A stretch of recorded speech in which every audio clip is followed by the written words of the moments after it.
السلام علیکم، آپ پاکستان خبر دیکھ رہے ہیں اور میں حمزہ جاوید ہوں۔ ناظرین، 9 مئی میں جو سزائیں دی گئی ہیں فوجی عدالتوں کی جانب سے، اس کے اوپر امریکہ اور برطانیہ کا موقف سامنے آ گیا ہے، کیونکہ ہم نے دیکھا تھا کہ 20 دسمبر کو سزائیں سنائی گئی تھی فوجی عدالتوں کی جانب سے 9 مئی کے ان لوگوں کو جو کہ اس میں ملوث تھے یا کسی طرح سے بھی اس میں 9 مئی کے اندر ان کو مطلوب تھے۔ کوئی اہم لوگ تھے جن کی تعداد جو ہے وہ تقریباً 25 تھی، پاکستانی شہریں تھی 25 تھی، ان کی تعداد کسی کو 2 سال، کسی کو 5 سال یا کسی کو 10 سال، مختلف قسم کی سزائیں سنائی گئی تھی ان تمام لوگوں کو۔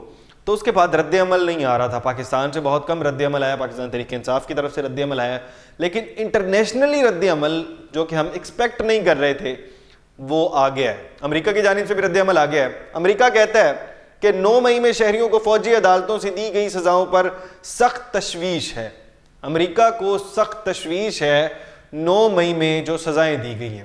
اس کے بعد امریکہ کو کیوں تشویش ہے؟ امریکہ کی جانب سے پریشر ابھی بھی بلڈ ہو رہا ہے پاکستان پر، کیونکہ ہم جانتے ہیں کہ تھوڑے دن پہلے بھی ان کی جانب سے ٹویٹ ہو رہے تھے اور بار بار ٹویٹ ہو رہی ہیں وہاں سے اس جانب سے کہ پاکستان میں عمران خان صاحب کو رہا کیا جائے، اور 9 مئی کا تعلق پاکستان تحریک انصاف سے ہے، اور پاکستان تحریک انصاف مطلب عمران خان، یعنی عمران خان صاحب سے تعلق ہے، تو اس وجہ سے بھی ایک ہو سکتا ہے۔ دوسری وجہ، اس کو جاننے کے لیے ہم برطانیہ کا موقف دیکھ لیتے ہیں کہ دوسری وجہ کیا ہو سکتی ہے۔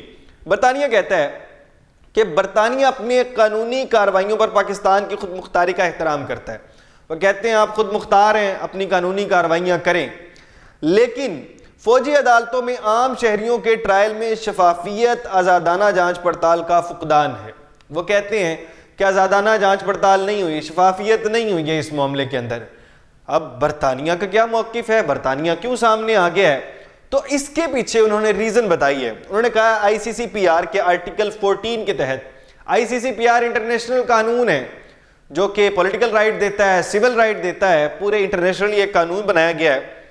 اس قانون کے آرٹیکل 14 کے تحت انہوں نے بتایا کہ ہر فرد کو منصفانہ اور عوامی مقدمے کی سماعت کا حق حاصل ہے، کہ ہر شخص کو منصفانہ ہونی چاہیے اس کی کارروائی اگر اس کے اوپر مقدمہ ہے تو، اور عوامی مقدمے کی سماعت ہونی چاہیے، یعنی عوام کو بھی پتہ ہونا چاہیے۔ ہم دیکھتے ہیں فوجی عدالتوں کے اندر عوامی کارروائی نہیں ہوتی ہے، عوام کو نہیں پتہ ہوتا ہے۔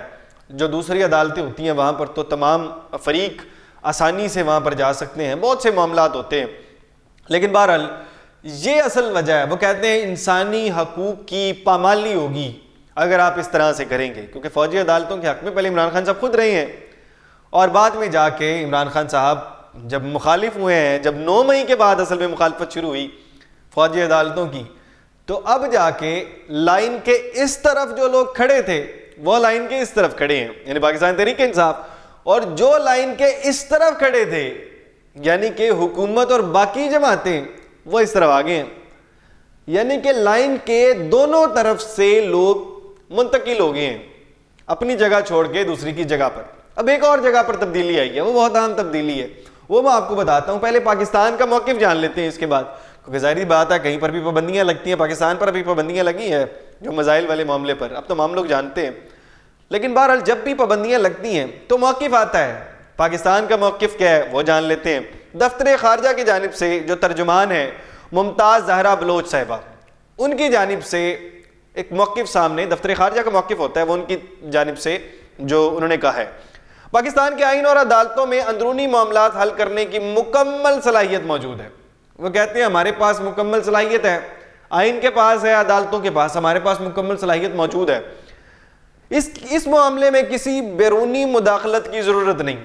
وہ کہتے ہیں ہمارے پاس آئین ہے، قانون ہے، ہمیں بیرونی مداخلت کی ضرورت نہیں ہے، آپ اپنا موقف اپنے پاس رکھیں اور ہم اپنے معاملات اندر کے دیکھ لیں گے، بیرونی مداخلت کی ضرورت نہیں۔ اس بات کو سمجھ رہے ہیں؟ آج سے 2 سال پہلے تقریباً کوئی 20 ماہ ہو گئے ہیں، یہ بیرونی مداخلت والی کارروائی، یہ الفاظ استعمال کیا کرتے تھے پاکستان تحریک انصاف کے لوگ۔ عمران خان صاحب بھرپور قسم کے استعمال کیا کرتے تھے۔ عمران خان صاحب کہا کرتے تھے کہ بیرونی مداخلت نہیں چاہیے ہمیں، ہم اندرونی معاملات خود حل کر لیں گے۔ یہ الفاظ کبھی عمران خان صاحب کی ہوا کرتے تھے، لائن کے اس طرف کھڑے تھے، اب لائن کے اس طرف کھڑے ہیں، اب جو اس طرف لائن کے کھڑے تھے وہ دوسری طرف کھڑے ہو گئے, لائنیں تبدیل ہو رہی ہیں, جگہیں تبدیل ہو رہی ہیں, بات وہی ہے. اب ایک اور بات تھی, جیسے کہ عمران خان صاحب کے معاملے کے اوپر پہلے کہا کرتے تھے کہ ہمیں امریکہ کی ضرورت نہیں ہے, امریکہ ہمارے اندر کے معاملات میں انٹرفیئر نہ کرے, لیکن اب ہم خود چاہتے ہیں, پاکستان تحریک انصاف کے لوگ چاہتے ہیں کہ امریکہ کسی طرح انٹرفیئر کر لے. اچھا, یہ بات نہیں ہوتی ہے کہ آپ حقائق بیان کریں تو آپ کا تعلق پاکستان تحریک انصاف کے ساتھ ہے یا کسی دوسری جماعت کے ساتھ ہے. حقائق آپ کو بیان کرنے چاہیے, جس طرح سے حق ہے, جو بات جس طرح سے ہے اس کو اس طرح سے بیان کر دینا چاہیے, تو ہم وہی کرتے ہیں. اور کبھی کس جماعت کو برا لگ جاتا ہے, کبھی کس جماعت کو برا لگ جاتا ہے. آپ کو برا نہ لگے تو الفاظ جو ہے وہ آپ بہتر استعمال کر لیا کریں, سوچ لیا کریں کہ کل کو جا کے آپ کو اس کا نقصان بھی ہو سکتا ہے. حضرت علی کرم اللہ وجہ فرماتے تھے, ان کا قول ہے, وہ کہتے ہیں کہ کبھی کسی کے ساتھ دوستی ہو نا تو اس حد تک دوستی رکھنی چاہیے کہ کل کو دشمنی ہو سکتی ہے اس کے ساتھ, اور کسی کے ساتھ دشمنی ہو تو اس حد تک دشمنی رکھیں کہ کل کو دوستی ہو جائے تو آپ کو گلہ نہ ہو. آپ کیا سوچتے ہیں؟ کمنٹ باکس میں ضرور بتائیے گا. اس کے ساتھ اپنے میزبان حمزہ جاوید کو دیجیے اجازت. اللہ نگہبان.